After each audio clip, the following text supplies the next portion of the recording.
우리가 사는 지금 세상은 지식의 팽창 시대라고 할 수 있습니다. 과거 어느 시대보다 과학이 발전해 자연과 인간에 대해서 많은 지식을 소유하게 되어졌습니다. 지금 인터넷도 발달해서 지금 초등학생이 가진 지식이 19세기에 대학의 교수들이 가진 지식보다 더 낫다고 말할 정도로 우리는 지식의 팽창 시대에 살고 있습니다.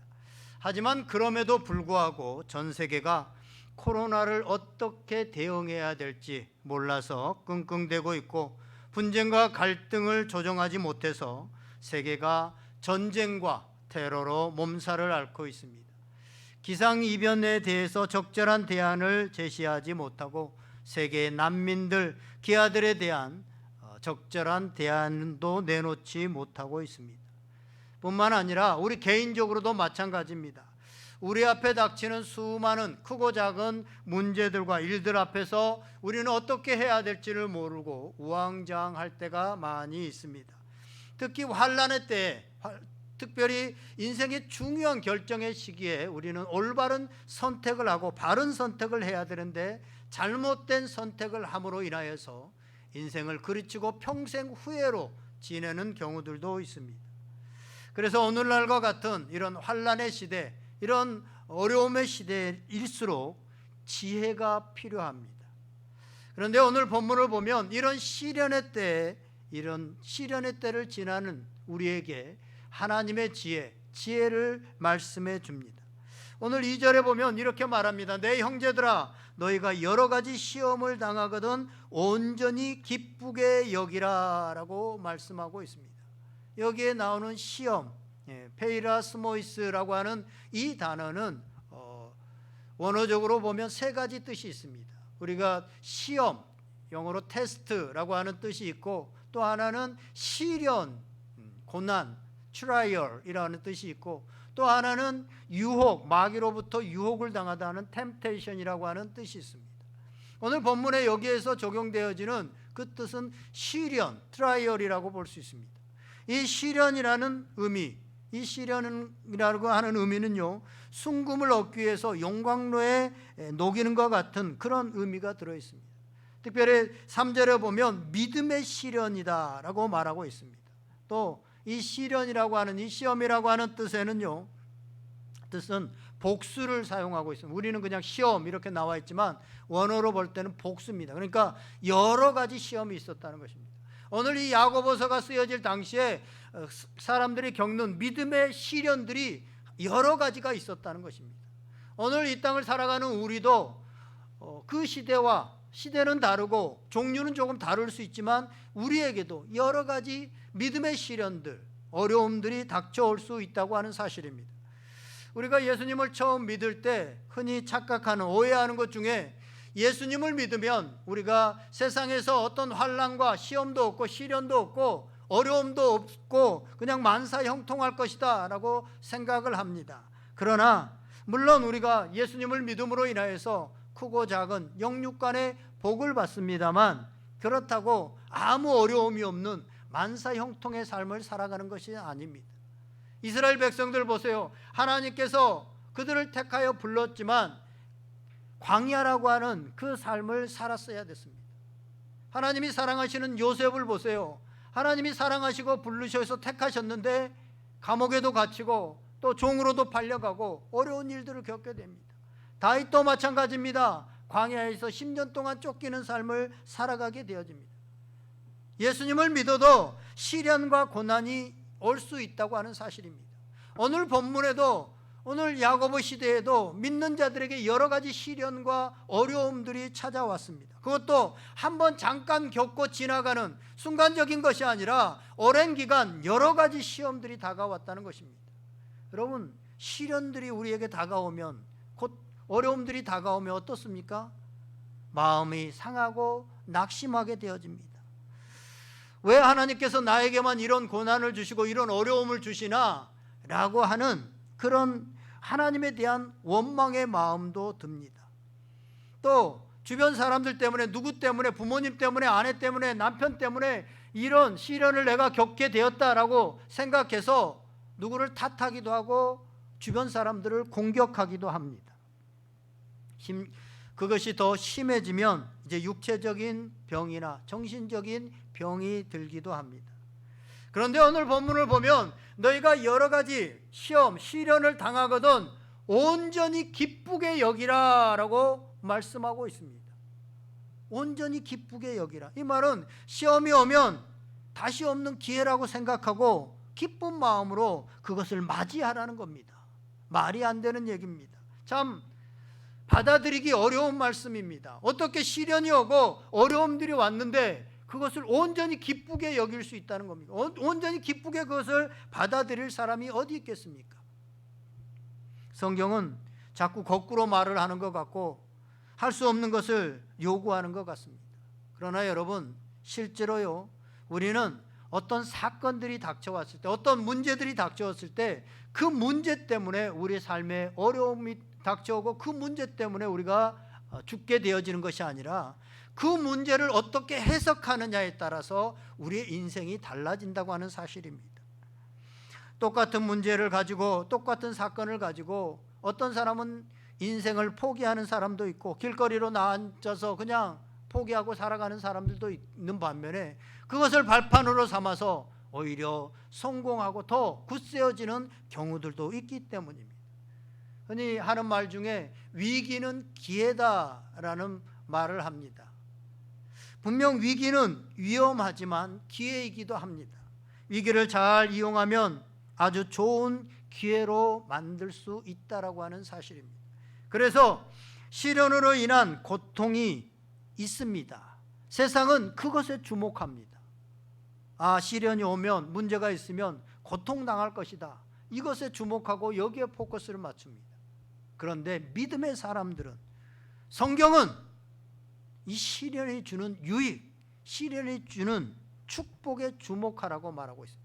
믿음의 사람들은 이 시련이 주는 유익, 축복을 바라보고 그것을 생각하기 때문에 오히려 그 시련이 다가올 때 기뻐할 수 있는 사람들이다라고 말하고 있습니다. 그렇다면 시련이 주는 축복, 시련이 주는 유익이 구체적으로 어떤 것이냐? 3절 4절에서 말씀하고 있습니다. 3, 4절 우리 다 같이 한번 읽어보겠습니다. 이는 너희 믿음의 시련이 인내를 만들어내는 줄 너희가 알미라. 인내를 온전히 이루라. 이는 너희로 온전하고 구비하여 조금도 부족함이 없게 하려 함이라. 아멘. 왜 시련이 와도 기쁘게 여기라라고 하냐면 어떤 유익이 있기 때문이냐면 이 시련이 진정한 인내를 만들어내기 때문입니다. 인내를 만들어내는 줄 알미니라. 인내를 만들어내면 뭐가 좋은 걸까요? 인내를 만들어내면 그 인내가 결국은 우리에게 믿음의 열매를 맺게 하고 하나님께서 주신 그 축복, 하나님께서 우리에게 약속하신 그 복을 받을 수 있는 자질이 되기 때문에 그렇습니다. 인내를 해야만 하나님께서 주시는 축복을 누릴 수 있습니다. 그래서 야고보 사도는 오늘 본문에서도 인내에 대해서 얘기하지만 또 농부의 예를 들어서 야고보서 5장 7절에서 8절에 보면 이 인내의 중요성에 대해서 이렇게 말합니다. 그러므로 형제들아, 주께서 강림하시기까지 길이 참으라. 농부가 땅에서 나는 귀한 열매를 바라고 길이 참아 이른 비와 늦은 비를 기다리나니. 아멘. 농부가 봄에 파종을 해서 그 파종한 것이 씨가 이제 싹을 틔우고 그 싹이 자라서 여름에 그 비바람과 더위를 이겨내고 가을이 돼서야 열매를 맺는다라는 것입니다. 마찬가지로 성도도 인내할 때 믿음의 열매를 맺게 되고 주님께서 강림하실 때, 재림하실 때 예비하신 참 안식과 영광의 복을 누릴 수 있다라는 것을 말씀하고 있습니다. 누가복음 8장에 보면 예수님께서도 이 인내에 대해서 말씀하시는데 좋은 땅의 비유, 4가지 땅의 비유를 얘기하면서 좋은 땅은 인내하는 땅이다라는 것을 말씀하고 있습니다. 누가복음 8장 15절에 보면 좋은 땅에 있다는 것은 착하고 좋은 마음으로 말씀을 듣고 지키어 인내로 결실하는 자니라. 아멘.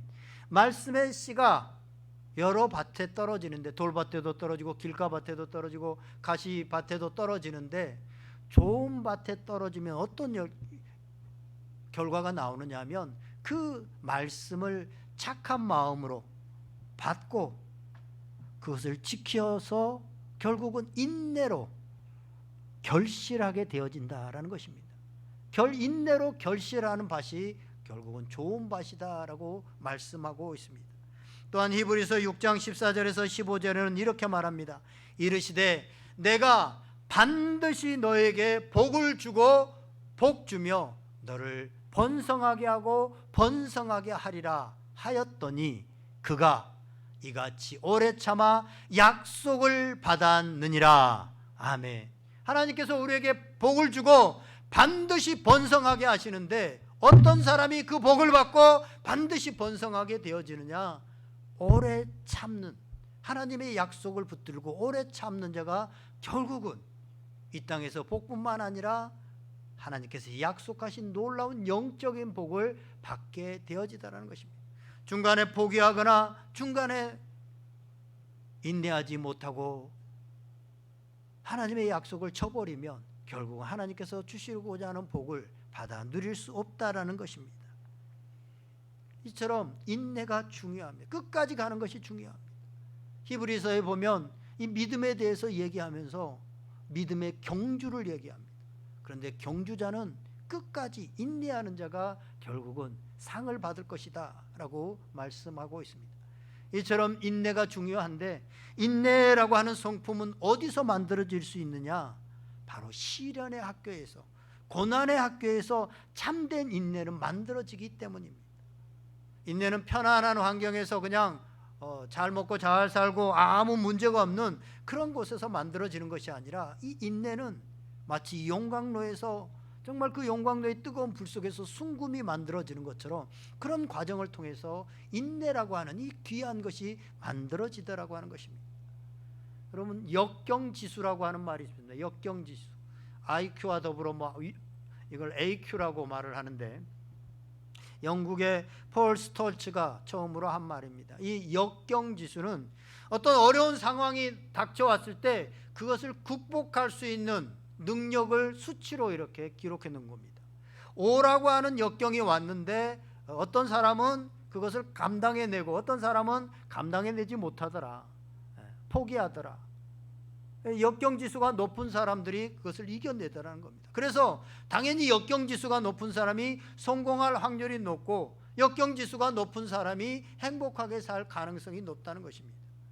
이것을 안 많은 사람들은요, 자녀들을, 오늘날의 자녀들이 사실은 우리가 살았던, 우리 윗세대들이 살았던 그 시대처럼 전쟁의 어려움도, 보릿고개도, 또 경제적인 어려움도, 또 자녀들을 한두 명만 낳다 보니까 부모들이 다 알아서 해주다 보니까 이 역경지수를 키울 그런 시기들을 놓치는 경우가 많이 있습니다.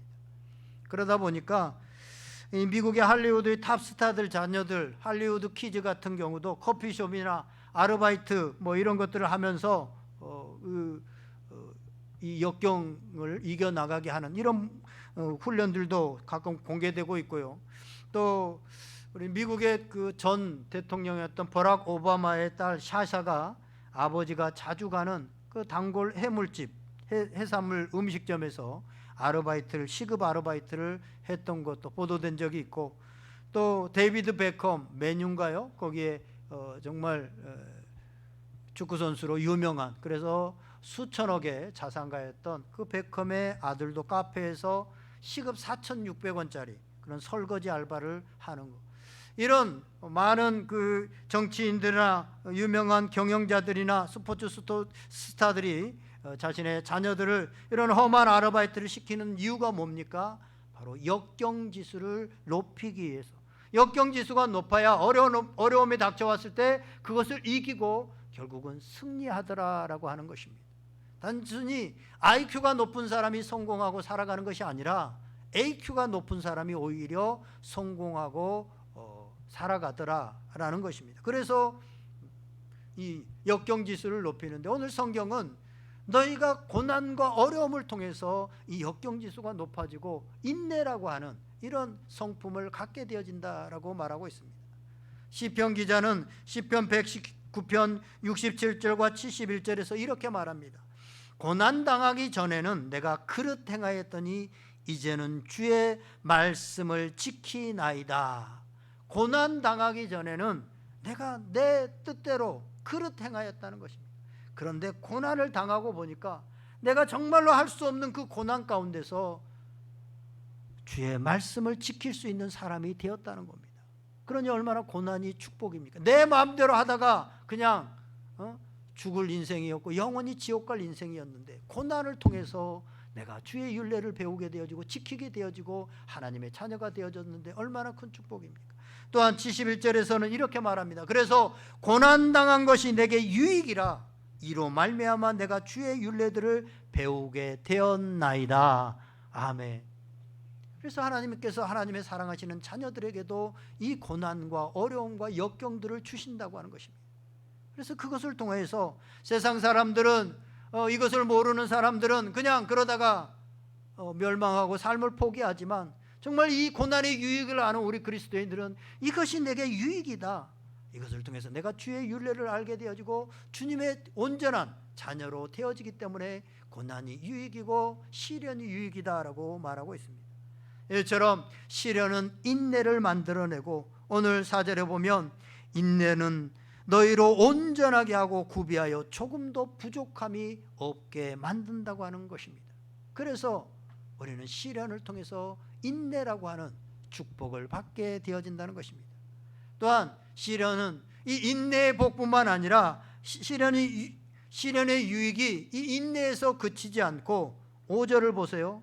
5절을 보겠습니다. 너희 중에 누구든지 지혜가 부족하거든 모든 사람에게 후히 주시고 꾸짖지 아니하시는 하나님께 구하라 그리하면 주시리라 라고 말합니다. 시련은 인내라고 하는 유익을 줄 뿐만 아니라 기도하게 만든다고, 기도라고 하는 선물을 가르쳐 준다고 하는 사실입니다. 여러분 한번 생각해 보세요. 여러분이 가장 간절하게 끈질기게 기도했던 때가 언제입니까? 정말 간절하게 기도 한 번도 안 하던 사람이 그래도 차를 타고 가면서도 눈물을 흘리면서 하나님 하고 외쳤던 적이 언제냐는 거예요. 어려울 때, 정말 내가 죽게 되었을 때. 아마 모르긴 해도 저도 뭐 간단한 수술로 수술을 하러 병원에서 이제 수술대에 올라와 본 적이 있는데요. 맹장 수술하고. 그래도 어쨌든 전신 마취를 할 때는 못 깨어날 수도 있잖아요. 그리고 수술할 때. 그러면 거기서 잠시 누워서 누군가에게 아마 빌 겁니다. 믿지 않는 사람들도. 그렇죠? 특히 그 수술이 엄청 어려운 수술이고 암과 같은 이런 병이라고 한다면 누구나 신의 존재를 찾을 겁니다. 삶이 어려움에 닥쳤을 때, 내 힘으로 어찌할 수 없을 때, 그런 시련이 닥쳐왔을 때 우리는 진실한 기도를 한다고 하는 사실입니다. 역대하 33장 12절과 13절에 보면 이런 말씀이 있습니다. 그가 환난을 당하여 그의 하나님 여호와께 간구하고 그의 조상들의 하나님 앞에 크게 겸손하여 기도하였으므로 하나님이 그의 기도를 받으시며 그의 간구를 들으사 그가 예루살렘에 돌아와서 다시 왕위에 앉게 하시매 므낫세가 그제서야 여호와께서 하나님이신 줄을 알았더라. 아멘. 그가, 여기에 그가는요 므낫세를 얘기합니다. 므낫세가 누굽니까? 히스기야. 하나님 앞에서 그래도 살아가려고 몇몇 기도를 하면서 15년이나 더 연장하고 하나님을 경외했던 그런 히스기야의 아들입니다. 그런데 젊은 나이 12살에 왕이 되었습니다. 처음부터 그냥 어려서부터 왕입니다. 천하가 다 자기 겁니다. 두려울 것이 없죠. 그냥 그래서 온갖 악을 행합니다. 아버지가 행했던 거 다 잊어버리고 자기가 교만해져서 예루살렘 성전 앞에다가 이방 신들을 막 신상들을 세워놓고 모두 다 막 섬기게 합니다. 온 나라가 타락하게 되어지고 이방 신을 섬기게 되어지고 인신 제사를 지냅니다. 사람 자식들 사람을 하나님이 가장 악하다고 하고 그런 제사를 지냅니다. 그런 므낫세가 오늘 역대하 33장에 보면 겸손하여 기도합니다. 도저히 그렇지 않을 것 같은 그런 므낫세가 겸손하여 기도한 때가 언제입니까? 바벨론에게 포로로 잡혀 쇠사슬에 묶여서 끌려가게 되어질 때, 그때서야 비로소 참된 기도자가 되고 겸손한 자가 되어지고 하나님 앞에 엎드리게 되어집니다. 이처럼 시련은 우리를 기도자로 만듭니다. 우리가 기도한다고 하지만 때로 아무런 어려움이 없고 평안할 때는 입술의 기도에서 끝날 때가 많습니다. 그런데 정말 어려움이 다가갈 때, 우리 자식이 죽어갈 때, 저도 우리 딸이 사춘기 때 아파서 병원에서도 뭐 그걸 손을 잘 못 쓰고 있을 때, 면역 같은 거라, 그때 저는 그 병원에 있는 기도실을 찾아서 간절히, 내가 할 수 있는 게 그것밖에 없었어요. 그 기도는 간절해졌습니다. 고난을 당할 때, 어려움을 당할 때 기도하게 된다는 것입니다. 이처럼 우리의 삶에 닥친 시련은 우리를 겸손히 무릎 꿇게 합니다. 기도하게 합니다. 시련이 거칠수록 그 기도는 더 간절해집니다. 고난이 깊을수록 우리의 기도도 더 깊어집니다. 그 고난을 통해서 우리는 예수님의 겟세마네 눈물의 기도를 드디어 배우게 되어지고, 고난을 통해서 우리는 주님을 더 깊이 있게 만나게 되고, 그리고 마침내 두 손을 들고 항복하게 되어집니다. 내 힘의 한계와 내 힘의 능력으로 되어지지 않고 오직 하나님만이 하실 수 있습니다. 오직 하나님만이 내 인생의 주인이십니다. 하나님께서 내 생명을 주관하시는 분입니다 라고 두 손 들게 되어지고, 그때서야 비로소 나는 죽고 예수로 살아가게 되어집니다. 우리의 신앙이 드디어 거기서 생겨지게 되어진다는 것입니다. 오늘 므낫세도 그 고난의 현장, 죽음의 현장, 포로로 끌려가는 그 현장에서 그때서야 비로소 하나님을 인정하게 되어집니다. 여호와가 하나님이심을 알게 되었다라고 말하고 있습니다. 참 감사한 것은요, 우리 장로님들이 지난 당회 때 목사님이 어렵고 지금 예배가 지금 어려움을 당하는 이때 토요일에 우리 새벽기도가 없는데 예배 회복을 위해서 저희들이 순번을 정해서 토요일에 단상에 엎드려서 기도를 하겠습니다. 제가 무슨 말도 안 했는데 우리 장로님들이 순번을 정해서 기도하겠습니다. 그래서 광고에도 실었는데요, 참 감사하고 고무적인 일입니다. 이 어려움의 때 우리가 하나님을 찾는 것이 살 길이기 때문입니다. 그래서 우리 앞선 장로님들부터 이렇게 앞에서 기도하시겠다고 하니 우리 교회에 소망이 있는 줄 믿습니다. 참 너무나도 감사하더라고요. 여러분들도 있는 자리에서 지금 예배가 어려움을 당하고 있고 또 많은 사람들이 신앙이 약해지고 있는 이때, 있는 처소에서 함께 기도해 줄 수 있기를 바랍니다.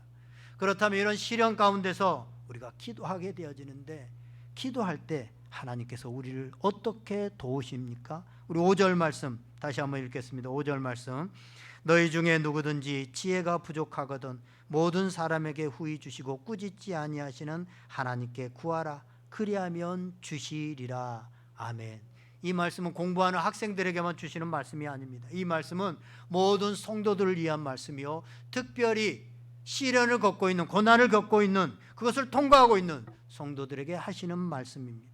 우리가 시련 당할 때, 우리가 어려움을 당할 때 하나님 앞에 겸손하게 우리의 부족함을 인정하고 기도하면 하나님께서 그 시련을 단번에 물리쳐 주시고 그 시련의 문제들을 없애주는 것이 아니라 우리에게 그 시련을 통과할 수 있는 지혜를 주신다고 하는 사실입니다.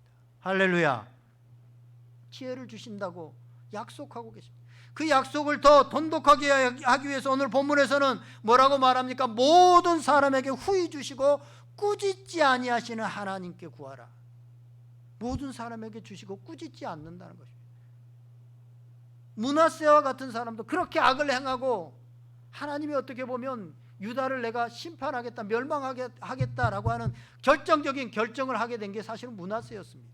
그러한 악한 자도 겸손하게 하나님을 인정하고 기도하면 내가 들어주겠다라고 말씀하고 계시는 것입니다. 그럼 세상을 살아가는데 우리가 필요한 게 참 많이 있습니다. 돈도 필요하고 건강도 필요하고 적당한 권력도 필요하고 배우자도 필요하고 다 필요합니다. 그런데 이런 것들을 우리가 잘 얻을 수 있고 또 그것을 잘 활용하고 사용할 수 있는 것은 바로 지혜에 있습니다.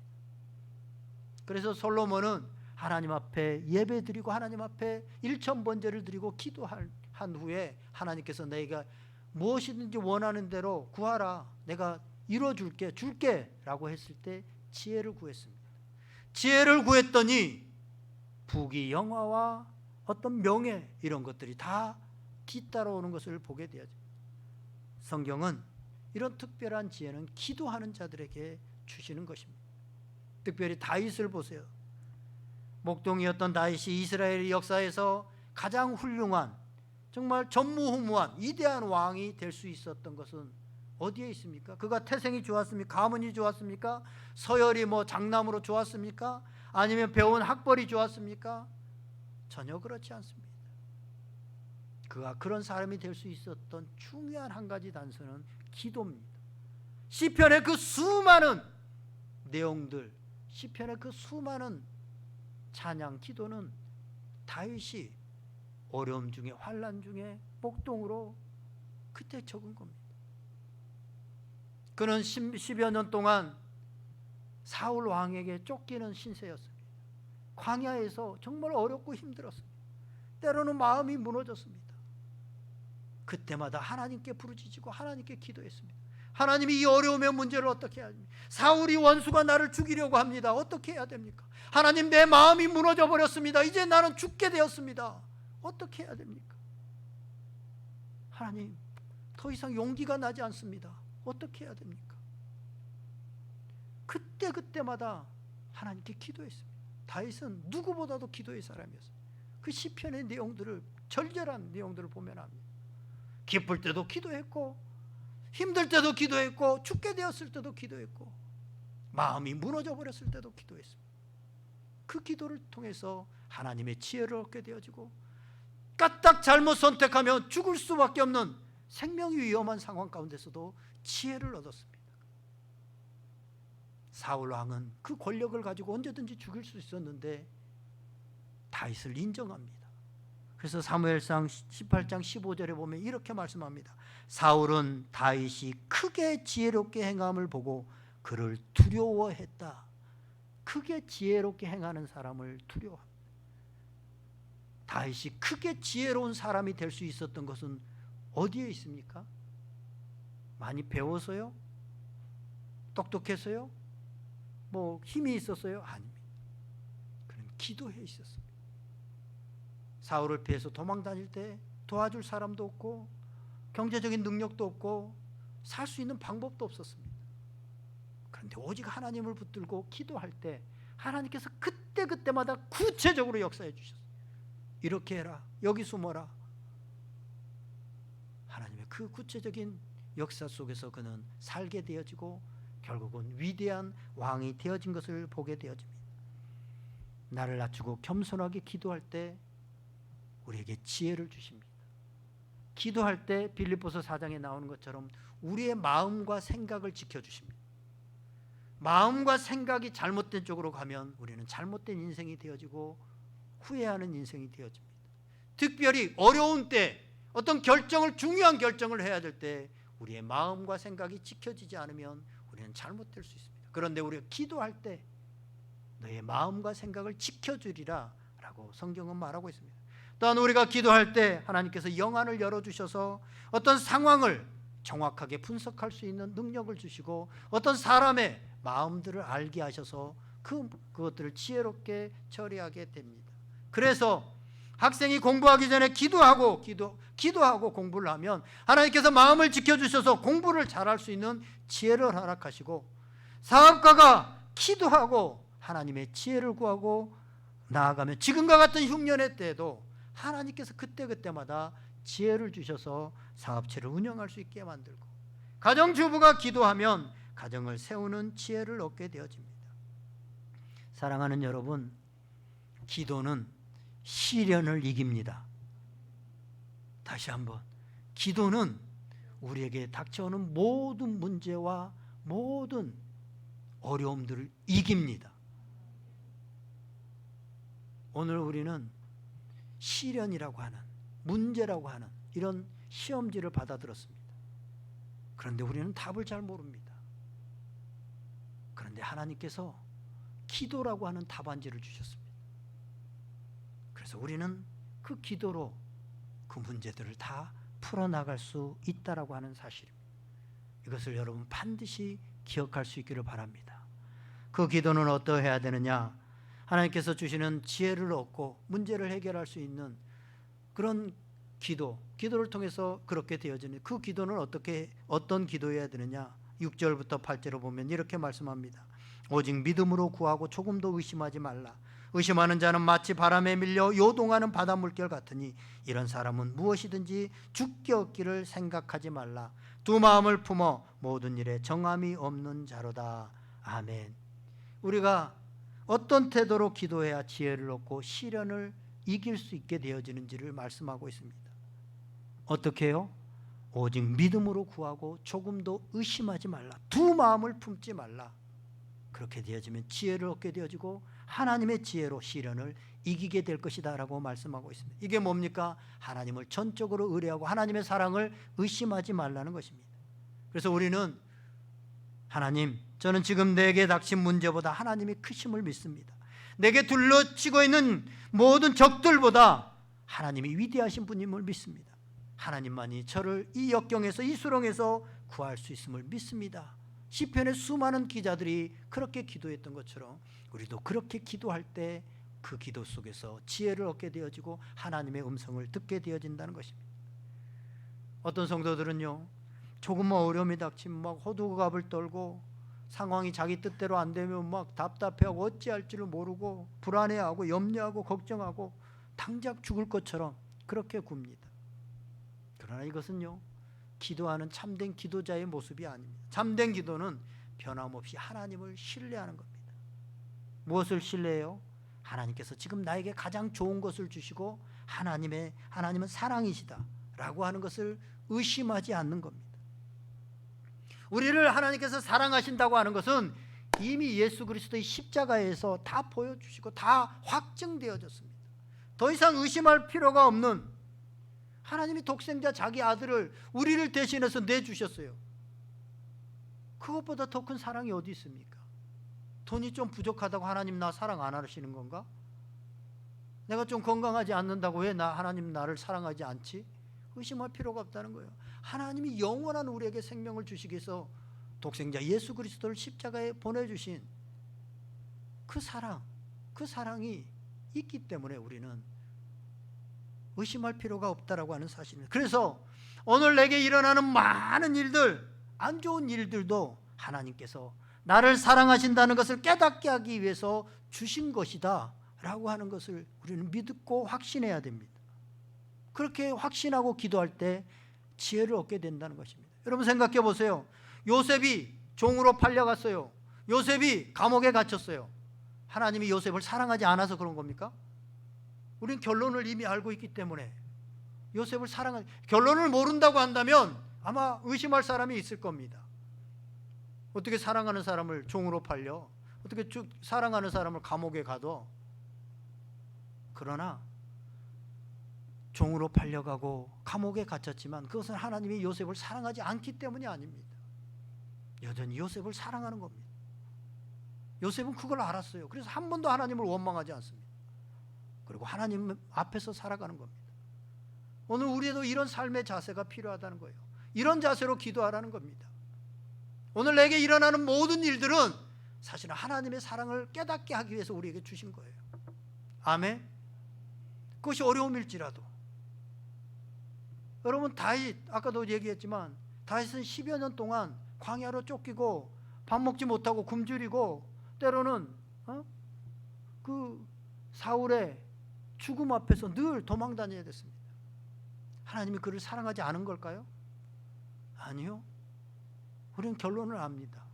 하나님이 여전히 그를 사랑하고 있는 겁니다. 사도 바울은 어떻습니까? 심지어 예수님은 어떻습니까? 그러면 오늘 우리에게 닥치는 어떤 환난, 어려움들, 이 어려움들 때문에 하나님이 우리를 사랑하지 않는 거예요? 사랑하지 않아서 우리에게 질병을 주고, 사랑하지 않아서 우리에게 어려움을 주고 문제를 주고 그런 겁니까? 아니라는 겁니다. 하나님의 사랑은 이미 예수 그리스도의 십자가에서 확증이 되어졌어요.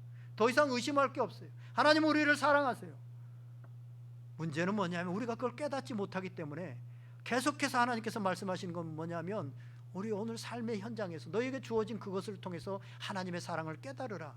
그 하나님의 사랑을 깨달은 사람들은 확신을 가지고 하나님 앞에 의심하지 않고 기도하게 된다는 것입니다. 그리고 그런 기도하는 자들에게 하나님께서는 지혜를 주시고 그 지혜를 통해서 또한 시련을 이겨나갈 수 있게 만든다고 하는 사실. 이제 말씀을 정리합니다. 우리는 지금 시련의 시기를 지나고 있습니다. 하지만 시련이 꼭 나쁜 것은 아니다라고 오늘 성경은 말하고 있습니다. 시련과 저항이 없으면 진정한 의미에서 성장이 없고, 진정한 의미에서 우리에게 믿음도 없고, 진정으로 깊은 기도를 할 수 없더라라는 것입니다. 마치 바람이 불면 우리가 여러 가지 앞으로 나아가는데 거치고 힘들지만, 이 바람이 없으면 독수리는 높이 올라갈 수 없습니다. 물에 저항이 없으면 배는 항해를 할 수 없습니다. 뜰 수 없습니다. 우리의 시련도 마찬가지입니다. 이 시련의 디딤돌을 딛고 우리를 더 높게, 더 멀리 점프할 수 있도록 그렇게 하나님께서 때로 그것을 허락하신다는 것입니다. 그렇기 때문에 오늘 삶이 힘들더라도 우리가 하나님은 여전히 사랑이시다라는 그 믿음을 붙들고 우리가 기도할 때 하나님께서 우리에게 지혜를 주시고, 그것이 빨리 이루어지지 않더라도 우리가 인내를 배우게 되어지고, 인내 속에서 하나님의 큰 축복을 받아 누릴 수 있다고 하는 사실입니다. 사랑의 주님, 우리가 늘 기도하며 이 확신을 가지고 나아갈 때 하나님께서 우리에게 지혜를 주실 것입니다. 이제 사랑하시는 여러분, 시련의 바람이 불 때 우리 인생이라고 하는 배는 잠시 흔들릴 수 있지만, 하나님의 지혜를 따라서 올바로 우리의 그 돛을, 방향을 바람이 부는 쪽으로, 배가 항해할 수 있는 쪽으로 돌리기만 한다면 오히려 그 바람은 우리를 빨리 목적지에 갈 수 있도록 하는 시련이고 바람이라고 하는 사실들을 기억할 수 있기를 바랍니다. 하나님께서는 그러한 것을 우리에게 주시기를 원하시고 계십니다.